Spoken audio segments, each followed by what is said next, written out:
This is Lecture 1.2, a 2-minute check-in. Before we invest the next 15 hours together, I want to make sure this course is the right fit for you. No sales pitch, no hype, just honesty. Let's find out if you're in the right place. Here's something most course creators won't say out loud. Not every course is for every learner, and that's a good thing. A course that tries to fit everyone ends up helping no one. In the next 2 minutes, I'll tell you honestly, who gets the most value from this course, who might want to start somewhere else, and how to know if you're ready. Just clarity. 4 kinds of learners thrive in this course. The absolute beginner, no IT background, starting from zero, ready to build something real. The career changer, moving into IT, cybersecurity, or cloud, and needs networking as the foundation. The helpdesk pro, already in IT support, ready to level up into network engineering. And the exam candidate, preparing specifically for CCNA 200-301, and needs serious hands-on practice, not just more theory. If you see yourself in any of these, you're in the right place. You'll recognize yourself in at least a few of these.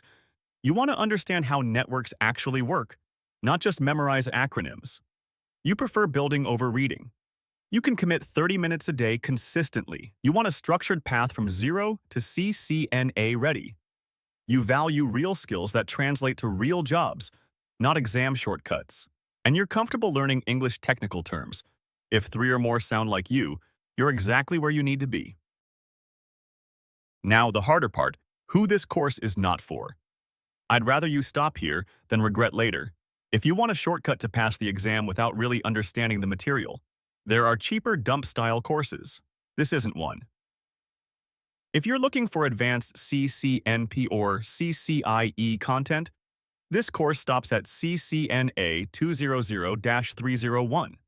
If you're not willing to install lab software on your computer, hands-on is the whole point, and watching alone won't get you there. And if you need vendor-neutral training, this is 100% Cisco. If any of these describe you, use the 30-day refund. No hard feelings. What do you actually need to start? 4 things, that's it. 1. A computer, Windows, Mac, or Linux with at least 4 gigabytes of RAM. Nothing fancy. 2. A free Netacad account for Packet Tracer. I'll walk you through the sign-up in Section 2. 3. Basic computer literacy. If you can install a program, you're ready. 4. Willingness to type at a command line. Notice what's not on this list. No prior certifications, no networking experience required. No matter your starting point, this course meets you where you are. If you're a total newcomer, follow every section in order, plan about 20 hours, and don't skip the lab setup. If you have some IT experience, you can skim Section 2 and focus on labs you haven't built before, around 12 hours. And if you're a lapsed CCNA or retaker, use Sections 9 and 10 as your practice engine. Roughly 8 hours to get exam sharp again. 3 starting points, same destination. Here's the real payoff, different for each type of learner. If you're starting out, CCNA opens your first IT job, junior network admin, NOC technician, help desk with a real growth path. If you're already in IT, CCNA is the credential that unlocks network engineering roles. If you're aiming at cybersecurity, networking is the foundation every SOC and pentest team expects.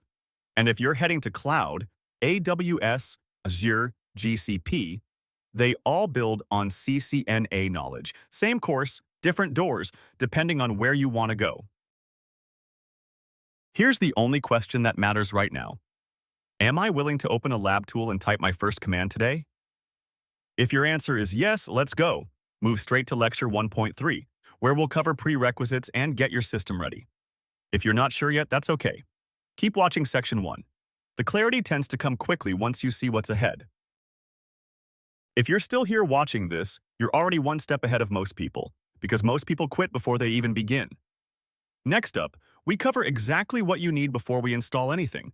See you in Lecture 1.3.